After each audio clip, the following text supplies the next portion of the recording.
What's your favorite saxophone mic and where do you place it? My favorite saxophone mic to these days is usually a 67.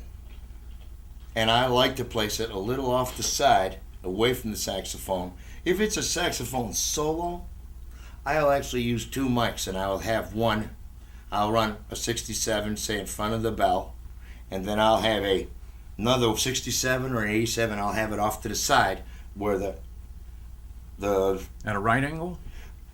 off like this, depending upon how the guy is playing. And Okay, if you're the guy that's playing. if I'm the guy that's playing, well, I have to look at the saxophone. But I will have it off the side that has the pads on it, where the little holes that open and close, like, a saxophone's somewhat like an erector's head. So, I will get some off the side where the holes are opening, and some off the front where the bell is. Okay, if you were holding the saxophone in your hand. I wouldn't know which side had the holes on it because I can't picture a sax. I can picture the sax, but I don't know if the holes are over there or if they're over there. Okay, so you just bring it in from I bring it in from the side where the holes are. Okay, and then you got your one in the front? I got my one in front. This is just for a guy who's soloing. And then you'll find that you get the full tone of the instrument that you normally hear in a room. Because all the sound doesn't come out of the bell, and all the sound doesn't come out of the holes. But for a solo, and I want a close sound, I'll do that. And do you use I'll put it on 2 tracks. In your mix configuration, do you use those two mics in stereo, or do you put them both on? Oh, no, I won't use them spread left and right, but I may have them a little wide. It might be a little off. Right. It depends, open up, or they might be right with each other, depending upon what's going on in the music. Like and how dense it is. 1 o'clock and 2 o'clock or something? I mean, 1 o'clock Yeah, and no, 10 you mean 11 o'clock and 1 o'clock, or yes. Mm-hmm. Okay. Usually I don't have a bunch of ribbons around, so I will save the ribbon for the trumpets. Oh, you like them for trumpets? Yes, right, because those guys can really blat. And do you use different mics or different placements for different kinds of music, like jazz, as opposed to an R&B sound? Yes, exactly. With jazz, you can give it a little more open space, and you have to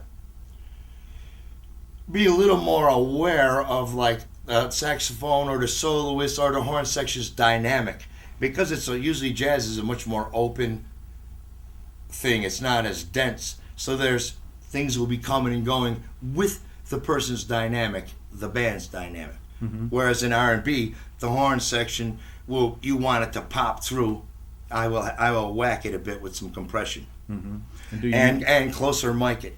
And do you use the same kind of mics, or do you use different mics? Yes, I tend to do that. Now, and depending upon the room, I find that I'll get most of the horn sound from the room mics. I'll have 2 nice room mics.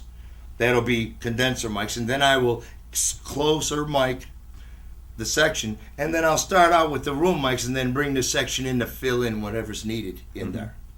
Do you find yourself EQing a solo saxophone very much?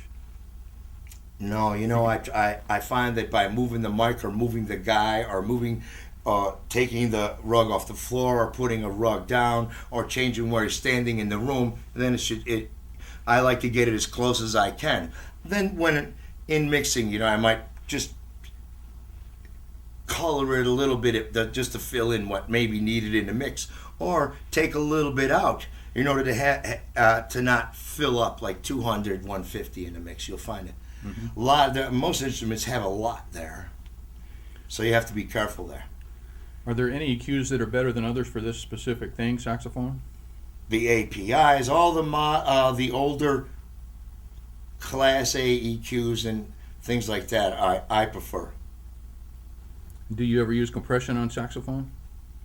I have to say that I will use compression on just about everything at different times, but not on a regular basis. Everything's different for every song and for every player. Some people have breath control, and some horn players, along with singers, will have mic technique, and that also is going to help you when you're recording it. And if you're compressing and a guy is using his mic technique, you could go beyond what you really need. So the whole idea is to be listening first, and actually it comes down to listening first. Right. You listen first and then add. And you see what you need to do. You listen to what he does.